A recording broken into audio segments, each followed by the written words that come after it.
Chapter 9, I think you'll enjoy greatly.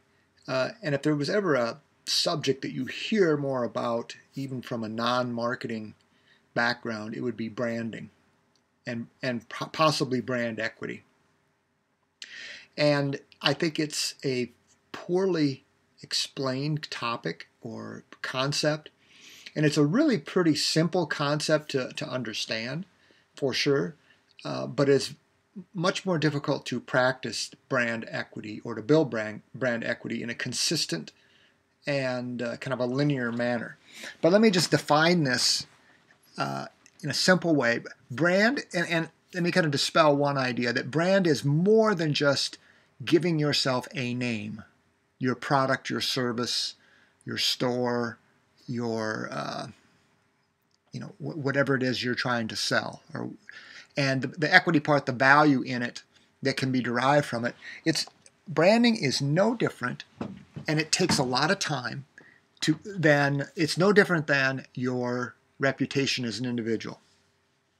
A brand name has power, and let me just say this: you are creating a brand whether you, as a business sense, whether you intend to or not.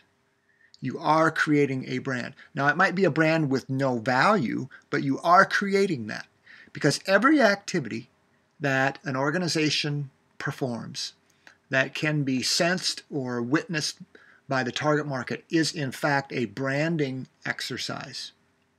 And there's a lot of opportunities that are missed by management, higher up management, and so on, and mid to low level all the way down to the bottom, that really don't understand this well, and the opportunities are huge. And so as an idea of reputation, think about yourself personally. And you've heard this quote a million times, it takes a lifetime to build a good reputation, and it takes one bad incident to wreck it forever. Well, that's nearly true of an organization.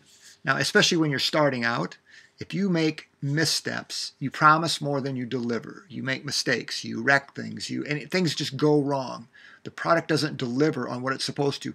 What is that doing to the reputation of that product, service, and so on?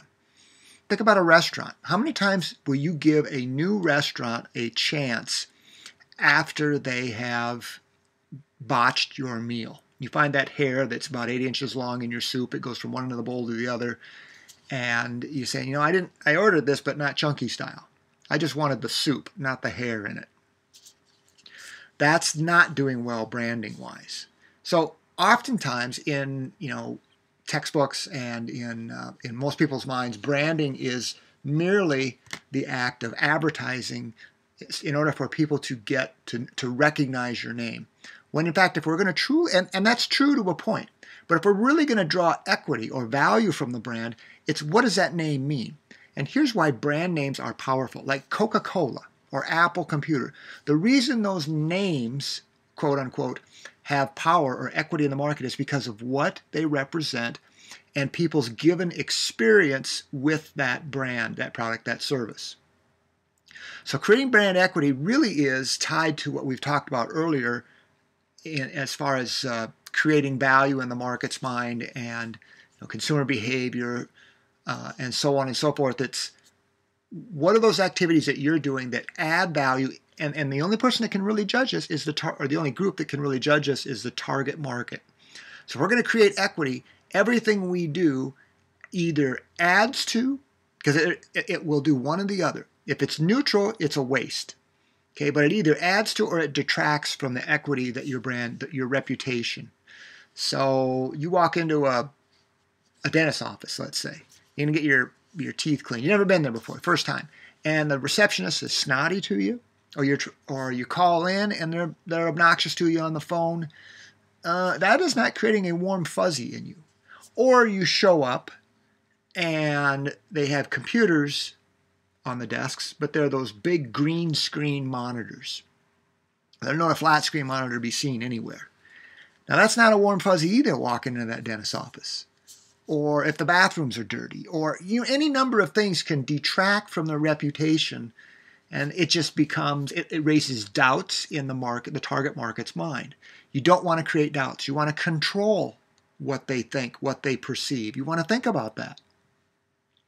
So creating brand equity is an ongoing exercise, and this is probably one of the ways that a organization can create sustainable competitive advantage, and that is building the brand systematically and with utter attention to detail. So how is it built? I think I described that. Measured in sales is probably a really good one. Trust, defection rates. I mean, what are your churn rates on your customers? How often do you have to go out and get new ones because you've burnt your way through these? You've offended them. You've disappointed them. And this strategy is hand in hand with the strategic intent and then the tactical operations of an organization. So when you read through this chapter, think about it carefully. What will this mean into the target market? What decisions you make, what activities you produce, and so on. What associations do you have? I sometimes see, organizations putting their names on, various unrelated, what I would call unrelated buildings or donations and things like that. And sometimes I sort of understand it. Other times I wonder, that's an awful lot of money spent. I don't understand. I don't understand the strategy behind it necessarily. And maybe I could easily be missing something. I mean, they're paid way more than I am by about a factor of 100. So they must be smarter, right? If they're paid more than you, they got to be smarter than you, right? I'm kidding when I say that. You can't see my face. Anyway, as you read through this chapter, think carefully about what I said and start to apply this to your projects in your thinking and your observations about your organization and what you're working with here in class. Okay,